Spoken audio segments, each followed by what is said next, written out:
जब जब इस देश के अंदर संविधान पे चर्चा होगी, आज़ादी की लड़ाई पे चर्चा होगी या आज़ादी की लड़ाई से जुड़ी हुई चीज़ों पे चर्चा होगी, तब तक उसका फायदा न तो सरकार को होगा और ना ही भारतीय जनता पार्टी को होगा, ना ही आरएसएस को होगा। कि आज़ादी की लड़ाई में जब वंदे मातरम गाया जा रहा था तब आरएसएस कहाँ था? आरएसएस और भारतीय जनता पार्टी की जो पूरी की पूरी विचारधारा है वो गांधी के खिलाफ है। गांधी अपने आप को हिंदू कहते थे, लेकिन गांधी को हिंदू मुसलमान को लेकर किसी तरीके की कोई दिक्कत नहीं थी। क्या हमला दरअसल गांधी के ऊपर है, हमला गांधी की विचारधारा के ऊपर है। तो गांधी पे सीधे हमला नहीं कर सकते, इसलिए वो नेहरू के बहाने गांधी पर हमला करने की कोशिश करते हैं। भारतीय कॉन्स्टिट्यूएंट असेंबली जिन्ना के दबाव में काम करी, बाबा साहब अम्बेडकर जिन्ना के दबाव में काम करते, डॉक्टर राजेंद्र प्रसाद जिन्ना के दबाव में काम करते। आरएसएस के पास इस सवाल का कोई जवाब नहीं होगा कि आप आजादी की लड़ाई में आप क्यों नहीं थे। आरएसएस का कोई भी स्वयंसेवक वंदे मातरम कहता हुआ कभी जेल क्यों नहीं गया? हेडगेवार अपनी जहनी तौर पर वो कांग्रेस के मेंबर थे। गोलवलकर क्यों नहीं वंदे मातरम गाते हुए जेल गए? फजलुल हक की सरकार थी और श्यामा प्रसाद मुखर्जी ने अंग्रेज गवर्नर को चिट्ठी लिखकर कही थी कि किसी भी हालत में कांग्रेस के इस क्विट इंडिया मूवमेंट को दबाना है। तो है हिम्मत तो बोलो महात्मा गांधी मुस्लिम अपीसमेंट करते। तो गांधी जी ने साफ तौर पर कहा था मुस्लिम लीग जो है वो मुसलमानों की नुमाइंदगी तो कर सकती है या करती होगी, लेकिन कांग्रेस इस देश की नुमाइंदगी करती है। जिन्ना की सबसे बड़ी तकलीफ यही थी कि वो कांग्रेस पार्टी को हिंदू पार्टी घोषित करना चाहते थे। 1857 की लड़ाई में एक तरफ हर हर महादेव के नारे लग रहे थे, दूसरी तरफ अल्लाह अकबर के नारे लग रहे थे। सावरकर ने तो 1937 में टू नेशन थियरी की बात कर दी थी। और संजय सिंह ने कहा कि आप अपने 4 पुरखों के नाम बताइए जो वंदे मातरम गाते हुए जेल गए। गोलवलकर जी का ऐसा कोई इतिहास है जिसमें वो कभी अंग्रेजों के खिलाफ आंदोलन करते हुए दिखाई पड़े हो? क्या उन्होंने कोई भूख हड़ताल की? क्या उन्होंने वंदे मातरम गाया? क्या वो किसी धरना प्रदर्शन में शामिल हुए? तो ये आरएसएस की पहले दिन से घोषित नीति थी कि वो आजादी की लड़ाई में हिस्सा नहीं लेंगे। आजादी की लड़ाई में पूरा देश शामिल था, सिर्फ और सिर्फ आरएसएस शामिल नहीं था उसमें।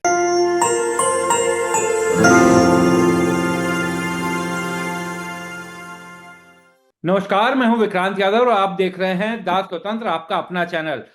वंदे मातरम पर देश की संसद में 10 घंटे तक बड़ी बहस चली। सवाल ये कि क्या इस प्रतीकात्मक मुद्दे पर बहस कर देश को कुछ मिला, सरकार को कुछ मिला, और सबसे बड़ी बात कि जनता को क्या मिला। वरिष्ठ पत्रकार आशुतोष जी हमारे साथ हैं। आशुतोष जी, बहुत बहुत स्वागत है दास स्वतंत्र पर। सर, पहला सवाल तो मैं यही जानना चाहता हूं कि ये जो 10 घंटे की बहस वंदे मातरम को लेकर हुई, इसको आप किस नजरिए से देखते हैं? बहुत बहुत शुक्रिया विक्रांत। देखिए, सबसे बड़ी बात यह है कि मुझे लगता है कि इतिहास के गड़े मुर्दे खोद खोद कर या उनको निकाल कर क्या आप वर्तमान को धूमिल करना चाहते हैं या वर्तमान के मुद्दों से आप लोगों का ध्यान हटाना चाहते हैं? एक तो ये बात मुझे पूरी तरीके से समझ में आती। दूसरी तरीके से मैं हमेशा ये कहता रहा हूँ जब जब इस देश के अंदर संविधान पे चर्चा होगी, आज़ादी की लड़ाई पे चर्चा होगी या आज़ादी की लड़ाई से जुड़ी हुई चीज़ों पे चर्चा होगी, तब तक उसका फायदा न तो सरकार को होगा और ना ही भारतीय जनता पार्टी को होगा, ना ही आरएसएस को होगा। क्योंकि आप देखिए, पूरी बहस के दौरान विपक्ष के सारे नेताओं ने एक चीज को अंडरलाइन किया, वो ये कि आजादी की लड़ाई में जब वंदे मातरम गाया जा रहा था तब आरएसएस कहाँ था। तो वो मुद्दे बार बार लोगों के जहन में आते हैं और ऐसे इंसिडेंट्स हैं जिन पर आरएसएस तमाम कोशिश कर ले लेकिन उसको ढांप नहीं सकती। तो इस मुद्दे को दरअसल मेरा मानना है कि खड़ा करके भारतीय जनता पार्टी को, मौजूदा सरकार को किसी तरीके का कोई फायदा नहीं हुआ। अगर वो चाहते थे कि इस मुद्दे के बहाने वो कांग्रेस पार्टी को मुस्लिम परस्त घोषित कर दें या ये बताने की कोशिश करें कि आज़ादी की लड़ाई में उनका कोई योगदान नहीं था, या ये बताने की कोशिश करें कि दरअसल जो वंदे मातरम था वो इसलिए पूरा नहीं गाया जा सका क्योंकि उसमें मुसलमानों को खुश करने की कोशिश थी, तो इसका कोई फायदा होता हुआ दिखाई नहीं पड़ता है। हकीकत ये है कि वंदे मातरम जब गाया जा रहा था तब आरएसएस के लोग क्या वंदे मातरम गा रहे थे? क्या उनकी जो जो शाखाएं थी, क्या उसमें नमस्ते सदा वत्सले मातृभूमि क्यों रखा उन्होंने? क्यों नहीं वंदे मातरम का? क्योंकि वंदे मातरम जिस वक्त गाया जा रहा था उस वक्त तो अंग्रेज विरोधी नारा था, अंग्रेज विरोधी गीत था, और जो लोग वंदे मातरम गा रहे थे उनका आंदोलनकारी माना जा रहा था और उन पर अंग्रेजों का रिप्रेशन था, उन पर दमनात्मक कार्रवाइयां हो रही थी। तो आरएसएस ने बहुत सोच समझ के वंदे मातरम को अपने प्रातः स्मरणीय गीत पे नहीं रखा, क्योंकि उनको मालूम था कि अगर वो ऐसा करेंगे तो अंग्रेजों का दमन चक्र चलेगा और उस पर उनके ऊपर दमन होगा। तो इसलिए बहुत सारे ऐसे मुद्दे हैं जिनके जवाब आरएसएस के पास नहीं है। लिहाजा वो क्या सोचकर उन्होंने इसको संसद के अंदर 10 घंटे की बहस के लिए रखा, कम से कम मेरे समझ के परे है। सर लेकिन बीजेपी को भी ये मालूम था, बीजेपी को ये पता ही बिल्कुल जहन में तो होगा ही कि जब वंदे मातरम पर बहस होगी तो इतिहास पर चर्चा होगी, तमाम चीजें सामने आएंगी और ये सब चीजें उठेंगी जो संसद में इस दौरान विपक्षी सांसदों ने उठाई। तो उसके बावजूद बीजेपी ने सिर्फ बंगाल के चुनाव को देखते हुए इस मुद्दे पर चर्चा करने की कोशिश की या इस मुद्दे पर चर्चा करवाई। देखिए, मुझे लगता है कि आपकी बात बिल्कुल सही है कि कहीं ना कहीं इसका इसका रिश्ता बंगाल के चुनाव से है। क्योंकि पिछली बार बंगाल के चुनाव में भारतीय जनता पार्टी की तरफ से जबरदस्त तरीके से मेहनत की गई। ममता बनर्जी को पर जितने हमले किए गए, उस वक्त जो वहाँ के गवर्नर थे वो लगातार उन पे हमले कर रहे थे। सारी संस्थाएं थी वो ममता बनर्जी पर हमले कर रही थी। उसके बावजूद भी जो एक चीज भारतीय जनता पार्टी के खिलाफ गई, वो ये थी कि दरअसल भारतीय जनता पार्टी बंगाली अस्मिता से अपने आप को जोड़ नहीं पाई। वो एक ऐसी पार्टी के तौर पर थी जो लड़ तो चुनाव बंगाल कर रही थी, लेकिन दरअसल उसमें जो शिरकत थी वो बाहर के लोगों की थी, जो नरेंद्र मोदी की थी या अमित शाह की थी, जिनका बंगाल से कोई रिश्ता नहीं है या जो बंगाली अस्मिता को ठीक से समझते नहीं है। आपको ध्यान होगा कि उस वक्त प्रधानमंत्री जी के ऊपर यह आरोप लगा था कि दरअसल वो गुरुदेव की नकल कर रहे हैं और उन जैसी पोशाक पहन के वो चुनाव में प्रचार कर रहे थे। ये भी उनके काम नहीं आया। फिर जिस तरीके से उन्होंने दीदी ओ दीदी का नारा दिया, वो भी बंगाली अस्मिता के खिलाफ थे, क्योंकि बंगाल में स्त्रियों का बहुत सम्मान है। उनकी जो देवी हैं, दुर्गा हों या फिर काली माँ, शक्ति शक्ति की प्रतीक मानी जाती हैं। तो उससे ये गया कि कहीं ना कहीं ये महिला विरोधी भी हैं। तो इस बार उन्होंने ये जरूर सोचा होगा और शायद इसी रणनीति के तहत उन्होंने वंदे मातरम को उठाया कि हमको बंगाल की अस्मिता के साथ जुड़ना है और ये परसेप्शन खत्म करना है कि भारतीय जनता पार्टी बंगाल की अस्मिता को नहीं समझती, उनकी कल्चर को नहीं समझती, उनकी संस्कृति को नहीं समझती, उनके रहन सहन पहनावे को नहीं समझती है और उनकी सोच से अपने आप को जोड़ नहीं पाती। क्योंकि बंकिम चंद्र चट्टोपाध्याय जो हैं, वो बंगाली अस्मिता के बड़े प्रतीक पुरुष माने जाते हैं। मैं ये तो नहीं कहूंगा कि उनका दर्जा गुरुदेव रविन्द्रनाथ टैगोर से बड़ा है या फिर राजा राममोहन राय से बड़ा है, लेकिन जो बंकिम चंद्र का जो जो नाम है वो वंदे मातरम की वजह से पूरे देश के अंदर मशहूर है और उनको कहीं ना कहीं बंगाली अस्मिता से जोड़ने की कोशिश की जाती है। दूसरी बात, जब आप वंदे मातरम की बात करते हैं तो आप अपने आप को आज़ादी की लड़ाई से भी कहीं ना कहीं जोड़ने की कोशिश करते हैं। और भारत के अंदर जो भारतीय पुनर्जागरण जिसको कहा जाता है, उसकी शुरुआत शुरुआत भी जो है वो बंगाल से होती है, जहां पर राजा राम मोहन राय, जिनको कहा जाता है भारतीय पुनर्जागरण के जो आदि पुरुष माना जाता है, उनको ब्रह्म समाज वहीं पे है, गुरु रविन्द्रनाथ टैगोर वहीं पे है, उनके पिता देवेंद्र नाथ ठाकुर ठाकुर वहीं से आते हैं। तो तमाम चीजें हैं जिसके बारे में कहा जाता है कि दरअसल भारतीय जो पुनर्जागरण था या आज़ादी की लड़ाई का जो बिगुल फूका गया था वो बंगाल से ही फूका गया था। तो उससे भी एक तरीके से अपने आप को जोड़ने की कोशिश की गई है। लेकिन जो चीज़ बिल्कुल इस डिबेट के दौरान स्पष्ट हुई कि एक तो प्रधानमंत्री जी को ने जिस तरीके से बंकिम चट्टोपाध्याय जी को बंकिम दा कहने की कोशिश की, कहा दरअसल, और जिस पर बंगाली जो सांसद थे उन्होंने आपत्ति की कि आप बंकिम दा कह रहे हैं, आप इतने अहंकारी हो गए हैं, आपको उन्हें बंकिम बाबू कहना चाहिए था। तो ये भी एक तरीके का उल्टा पड़ा और लोगों को समझ में आ गया कि दरअसल बंगाल की समझ शायद प्रधानमंत्री जी को उतनी नहीं जितनी होनी चाहिए थी, इसलिए वो इस तरीके की गलतियां कर रहे हैं। और जैसा मैंने पहले कहा कि जब आप वंदे मातरम की बात करते हैं तो आप गुरुदेव रविन्द्रनाथ ठाकुर को कैसे भूल जाते हैं। क्योंकि वंदे मातरम की जो सबसे पहले गायन था वो 1896 में कांग्रेस के अधिवेशन में था। उसका म्यूजिक जो है वो भी रविन्द्रनाथ ठाकुर ने तैयार किया था। और 1905 में जब बंगाल के विभाजन की बात आई तो वंदे मातरम पूरे, न केवल बंगाल का बल्कि पूरे देश के अंदर आंदोलन का एक मूल मंत्र साबित हुआ था। गली गली मोहल्लों में लोगों ने वंदे मातरम गाना शुरू कर दिया था। और अब आप ये बताने की कोशिश कर रहे हैं कि दरअसल वंदे मातरम की जो 8 लाइनें हैं या 2 पैराग्राफ हैं वो इसलिए गाई जा रही क्योंकि आप मुस्लिम अपीजमेंट है। तो जो वंदे मातरम की 8 लाइनें जो स्वीकार की गई थी वो तो रविन्द्रनाथ ठाकुर के सलाह मशवरे के बाद स्वीकार की गई थी। रविन्द्रनाथ ठाकुर ने से जब पंडित जवाहरलाल नेहरू और कांग्रेस ने जब सलाह मांगी थी तो उन्होंने यही कहा था कि शुरुआत की के जो 2 पैराग्राफ है उसमें मुझे किसी तरीके कोई आपत्ति नहीं, उसमें एक अजीब तरीके का सौंदर्य है, वो मातृभूमि से जुड़ता है, लेकिन बाकी के जो पैराग्राफ है उनसे अगर डिसोसिएट कर ले तो कोई दिक्कत वाली बात नहीं होगी। तो और इसलिए गुरुदेव रविन्द्रनाथ टैगोर जो है वह बंगाली अस्मिता के सबसे बड़े प्रतीक पुरुष हैं।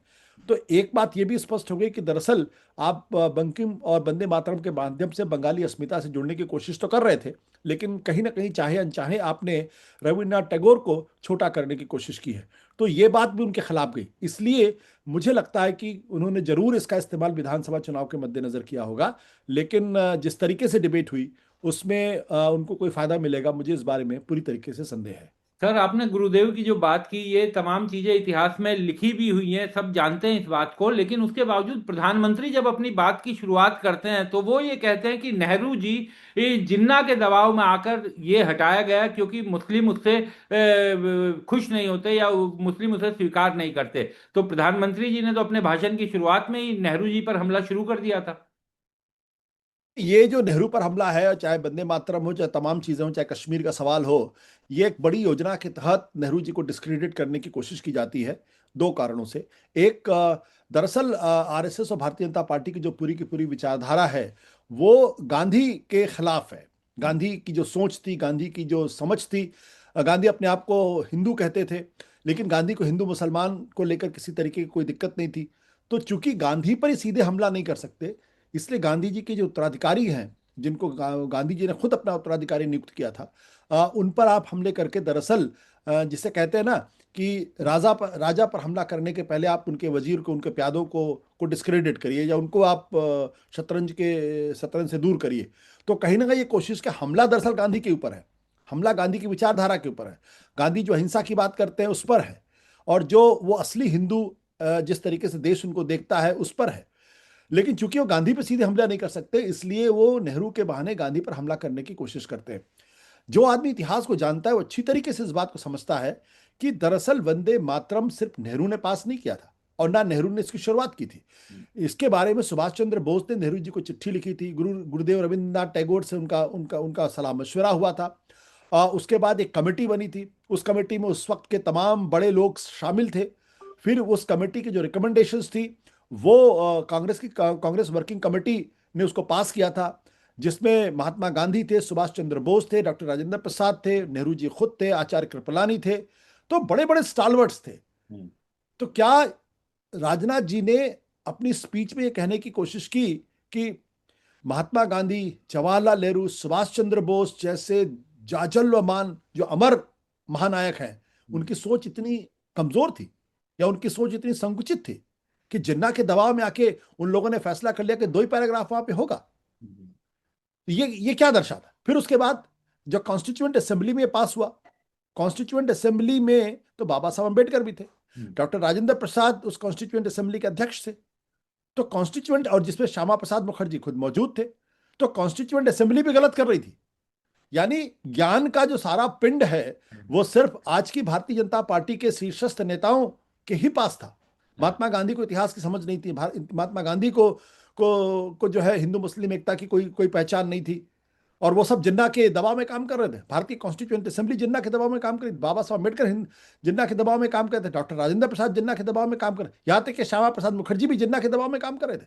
तो ये इस तरीके की बातें जब की जाती है, इसका अर्थ बहुत स्पष्ट है कि आप इतिहास को तोड़े मरोड़े और इतिहास को अपने चश्मे से देखने की कोशिश करें, देश के सामने पूरा सत्य नहीं बल्कि अर्धसत्य रखें, उस पर झूठ का मुलम्मा लगाएं और फिर उसकी पैकेजिंग इस तरीके से करें कि देखिए कांग्रेस पार्टी तो है वो मुस्लिम अपीजमेंट करती है। तो जब आप कांग्रेस पार्टी की बात करते हैं तो उसमें महात्मा गांधी का भी नाम आता है, तो क्यों नहीं ये कहने की हिम्मत होती कि दरअसल महात्मा गांधी भी मुस्लिम अपीजमेंट कर रहे थे, जिन्ना के दबाव में सुभाष चंद्र बोस भी थे, डॉक्टर राजेंद्र प्रसाद, सब लोग थे।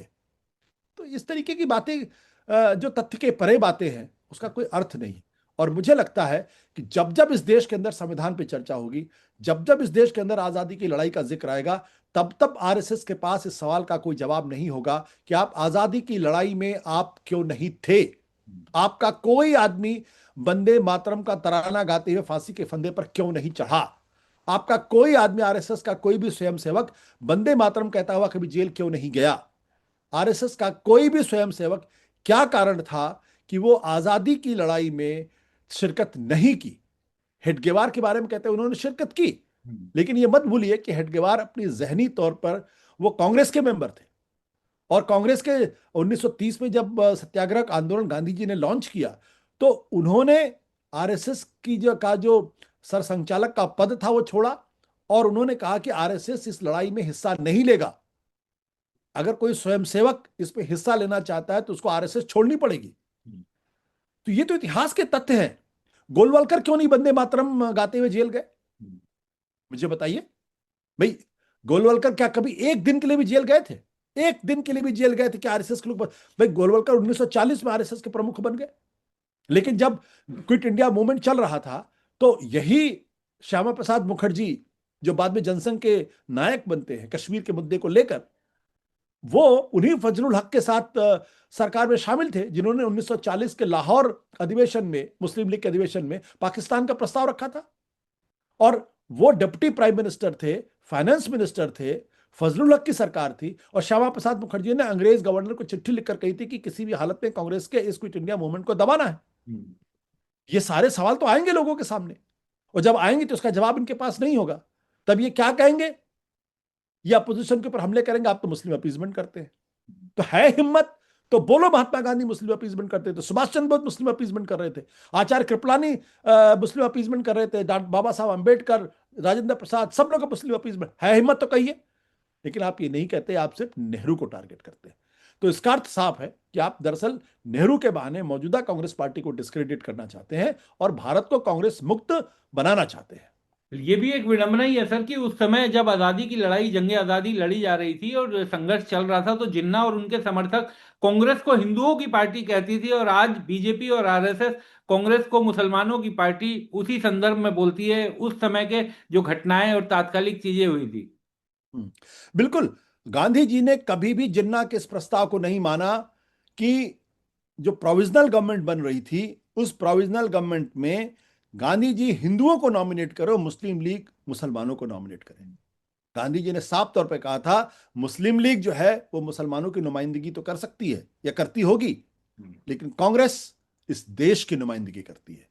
इसलिए ये नियम, ये कानून मेरे ऊपर थोपने की कोशिश मत करिए। हम किसको चाहेंगे उसको नॉमिनेट करेंगे, हिंदू मुसलमान का कोई फर्क नहीं होगा। तो जिन्ना की सबसे बड़ी तकलीफ यही थी कि वो कांग्रेस पार्टी को हिंदू पार्टी घोषित करना चाहते थे, हिंदू पार्टी के तौर पर उनसे डील करना चाहते थे। और गांधी जी के नेतृत्व वाली कांग्रेस पार्टी ने हमेशा अपने आप को कहा हम भारतीय हैं, हिंदू मुसलमान किसी धर्म विशेष से हमारा कोई वो नहीं है, हम किसी धर्म की वकालत नहीं करते, हमारा जो धर्म है हमारा निजी है। तो ये तकलीफ जिन्ना को अंत तक थी। अगर गांधी जी इस बात को मान लेते और हिंदुओं के, हिंदू पार्टी होने के नाते अगर महात्मा गांधी हिंदुओं को नॉमिनेट करते प्रोविजनल गवर्नमेंट के अंदर, तो बात अलग होती, लेकिन वो तो उन्होंने कभी माना नहीं। तो कांग्रेस ने हमेशा अपने आप को एक भारतीय पार्टी के तौर पर पेश किया है। मुस्लिम अपीजमेंट के आरोप तो गांधी जी के ऊपर लगाना तो लगाइए ना भाई। 1857 की लड़ाई में एक तरफ हर हर महादेव के नारे लग रहे थे, दूसरी तरफ अल्लाह अकबर के नारे लग रहे थे। ये तो इतिहास के तथ्य हैं। और चूंकि दोनों नारे एक साथ, जो जो आजादी के दीवाने थे, जिन्होंने अपनी कुर्बानियां दी, जो शहीद हुए, वो लोग लगा रहे थे। और यही चीज अंग्रेजों को सबसे बड़ी खटकी कि अगर 1857 में हिंदू मुसलमान एक थे और अगर ये हिंदू मुसलमान एक साथ रहेंगे तो फिर देश के ऊपर शासन करना मुश्किल होगा। तब से उन्होंने विभाजन की जो जो बीज डाले हैं, उसका नतीजा ये हुआ कि अंत में जो स्थिति आप सामने आके देखते हैं, और कहीं ना कहीं उसमें हिंदू महासभा का या आरएसएस जैसे संगठनों ने अंग्रेजों के उस षड्यंत्र को जाने अनजाने, गाहे बगाहे एक तरीके से उसको अनुप्राणित किया है। क्योंकि सावरकर ने तो 1937 में टू नेशन थियरी की बात कर दी थी, जिन्ना ने तो 1940 में की। तब आप कह रहे थे हिंदू मुसलमान दो अलग अलग राष्ट्रीयताएं हैं, दोनों साथ नहीं हो सकते हैं। तो जो बात 1857 में नहीं थी, तब तो हिंदू मुसलमान एक थे, हर हर महादेव अल्लाह अकबर के नारे एक साथ लग रहे थे। तो 1937 में वे हिंदू महासभा के जब अध्यक्ष बनते हैं सावरकर, तब हिंदू और मुसलमान अलग हो। यही तो चाहते थे, यही तो अंग्रेजों का षड्यंत्र था, बांटो राज करो, और उसमें कामयाब रहे। सर, कल जब विपक्ष के तमाम सांसदों ने भी ये बात की कि बीजेपी आरएसएस बताए कि आजादी की लड़ाई में, और जब उस समय तो वंदे मातरम गाने पर जेल भेज दिया जाता था, तब आरएसएस के लोग कहाँ थे। और संजय सिंह ने कहा कि आप अपने 4 पुरखों के नाम बताइए जो वंदे मातरम गाते हुए जेल गए। तो इसी के संदर्भ में अक्सर बीजेपी से जुड़े हुए लोग ये कहते हैं कि उस समय तो सभी लोग एक ही झंडे के नीचे देश की आजादी की लड़ाई लड़ रहे थे। वो केवल जो आज की कांग्रेस है उसके नेता उसमें शामिल नहीं थे, बल्कि तमाम विचारधारा के लोग उस समय एक साथ लड़ रहे थे। ये उनकी दलील आती है क्या अक्सर। क्या क्या आरएसएस कांग्रेस में शामिल थी? क्या गोलवलकर कांग्रेस के सदस्य थे? उस वक्त ये नियम था कि आप कई संगठनों के सदस्य हो सकते हाँ। हैं। मुस्लिम लीग के भी जो सदस्य थे वो भी अलग अलग संगठनों के सदस्य थे। कांग्रेस में भी अलग अलग संगठनों के सदस्य थे। क्या गोलवलकर कांग्रेस के सदस्य थे? फिर मैं कहता हूं, क्या गोलवलकर जी का ऐसा कोई इतिहास है जिसमें वो कभी अंग्रेजों के खिलाफ आंदोलन करते हुए दिखाई पड़े हो? क्या उन्होंने कोई भूख हड़ताल की? क्या उन्होंने वंदे मातरम गाया? क्या वो किसी धरना प्रदर्शन में शामिल हुए? अगर है इतिहास तो दिखा दे। ऐसा कोई इतिहास ही नहीं है। हेडगेवार का जरूर है। 1930 में वो जेल गए थे जेल जंगल गए। सत्याग्रह के समय। लेकिन तब उन्होंने आरएसएस का त्याग किया था। उनकी जगह कोई एक दूसरे सदस्य थे, मैं नाम उनका भूल रहा हूं, लिमय या क्या नाम था उनका, मुझे याद आ जाएगा। वो सरसंघ चालक बने थे। तो ये आरएसएस की पहले दिन से घोषित नीति थी कि वो आजादी की लड़ाई में हिस्सा नहीं लेंगे। और अगर आप वक्त दे तो मैं बता सकता हूं, गोलवलकर ने तो यहां तक कहा था कि हम उनको महान आदर्श नहीं मान सकते जो जो अपना अभीष्ट पूरा किए बिना जिनकी मृत्यु हो गई। यानी वो भगत सिंह को अभीष्ट नहीं मानते, वो आदर्श नहीं मानते, क्योंकि अपना उद्देश्य नहीं पूरा कर पाए। तो फिर वो ये भी कहते थे कि ये जो सत्याग्रह जैसे आंदोलन है, ये दरअसल युवाओं को एक तरीके से दिग्भ्रमित करते हैं, क्योंकि ये उनका कानून तोड़ना सिखाते हैं, ये अनुशासन से दूर जाने की बात, ये सब इतिहास के तथ्य हैं। इससे कैसे भाग पाएंगे? तो मैं मान लेता कि अगर गोलवलकर आरएसएस के भी सदस्य थे और साथ ही साथ वो कांग्रेस पार्टी के भी सदस्य थे। मैं मान लेता 1925 में जब हेडगेवार ने आरएसएस बनाई, उसके बाद भी वो कांग्रेस के सदस्य रहते नहीं थे वो। तो ये कहना कि सब लोग शामिल थे, वो दरअसल इसलिए कहते हैं, एक तो अपनी झेप झेप मिटाने की कोशिश करते हैं, दूसरा कांग्रेस पार्टी के कंट्रीब्यूशन को कम करके दिखाने की कोशिश करते हैं। मेरा मानना यह है कि आजादी की लड़ाई में पूरा देश शामिल था, सिर्फ और सिर्फ आरएसएस शामिल नहीं था उसमें। सर, वंदे मातरम के भी अगर हम इसके अलग अलग सांस्कृतिक या फिर धार्मिक दृष्टिकोण को देखें तो कई तरह का इतिहास में पूरी जानकारी इसको लेकर है। तो क्यों क्यों बार बार रह रहकर इसको लेकर ध्रुवीकरण? क्योंकि वंदे मातरम कोई केवल गीत नहीं है, तो जोड़ने वाला एक संदेश है जिसके सिर्फ वंदे और मातरम इन 2 शब्दों को आगे लेकर पूरा देश चल पड़ा था। लेकिन बार बार इस गीत को लेकर जो ध्रुवीकरण की कोशिश की जाती है, क्या है इसके पीछे? देखिए, इसमें एक बहुत विडंबना है। ये जो वंदे मातरम गीत है, हम्म। इसके जो पहले दो पैराग्राफ हैं, हम्म। इन दो पहले पैराग्राफ में जहां तक मुझे ध्यान पड़ता है, और महर्षि अरविंदो ने इस बारे में तस्दीक की है कि वो 1875 में लिखा गया था। हाँ। पहले दो पैराग्राफ वो संस्कृत में लिखे गए थे। बाद में जब बंकिम चंद्र चट्टोपाध्याय जी ने जब अपना उपन्यास लिखा 1881 82 83 में, और ये 1882 में ये सीरियलाइज भी हुआ था वहाँ के एक अखबार में, और शायद वो बंकिम जी का ही वो अखबार था, बंकिम बाबू का ही अखबार था। तो वहां पे ये बाकी के पैराग्राफ जोड़े गए, यानी जो वंदे मातरम की जो मूल रचना है वो दो पैराग्राफ शुरू के संस्कृत में थी। बाद में जो मूल रचना हुई वो संस्कृत मिश्रित बंगाली में थी। वो उपन्यास का हिस्सा है। तो ये जो, और इसके अलावा जिस वंदे मातरम उपन्यास की बात करते हैं, क्या कहते हैं, आनंद मठ। आनंद मठ, आनंद मठ। आनंद मठ हाँ। वो सन्यासी विद्रोह के ऊपर है। हाँ। और उसमें इस तरीके के प्रसंग हैं जहां वो उपन्यास मुस्लिम विरोध का रुख अख्तियार कर लेता है, और अंग्रेजी शासन का का जो है वो एक तरीके से समर्थन करता है। हम्म। अगर आपकी इजाजत हो तो मैं वो प्रसंग पढ़ के सुना सकता हूँ, जी जी। अगर आपका प्रोग्राम ज्यादा लंबा ना हो रहा हाँ हो। हाँ वो उपन्यास का हिस्सा है, मैं पढ़ के सुना देता हूँ। ये आनंद मठ का है, हाँ ध्यान है, विदिन कोट है। हाँ। आगंतुक ने कहा, तुम्हारा कार्य सिद्ध हुआ, मुस्लिम राज्य ध्वंस हो चुका है, अब तुम्हारा कोई काम नहीं रहा, व्यर्थ में प्राणी हत्या का कोई प्रयोजन नहीं। हम्म। जवाब आता, सत्यानंद बोले, मुस्लिम राज्य का ध्वंस हुआ है पर हिंदू राज्य स्थापित नहीं हुआ है। अब भी कलकत्ता में अंग्रेज प्रबल है। हम्म। इस समय हिंदू राज्य स्थापित नहीं हुआ, तुम्हारे रहने पर अनर्थक रक्तपात होगा, एतेओ चलो। सुनकर सत्यानंद बहुत पीड़ित हुए, बोले, हे प्रभु, यदि हिंदू राज्य स्थापित नहीं हो तो कौन राजा होगा? क्या मुसलमान फिर राजा होंगे? नहीं, अब अंग्रेज राजा होंगे। हम्म। सत्यानंद बोले, महाराज, जो अंग्रेजों को ही राजा बनाना अभीष्ट था, जब जो अंग्रेजों को ही राजा बनाना अभीष्ट था और हम्म। अंग्रेजों को ही राज्य अंग्रेजों का राज्य ही देश के लिए मंगलजनक है, तो हमको उस नृशंस युद्ध में क्यों लगाया?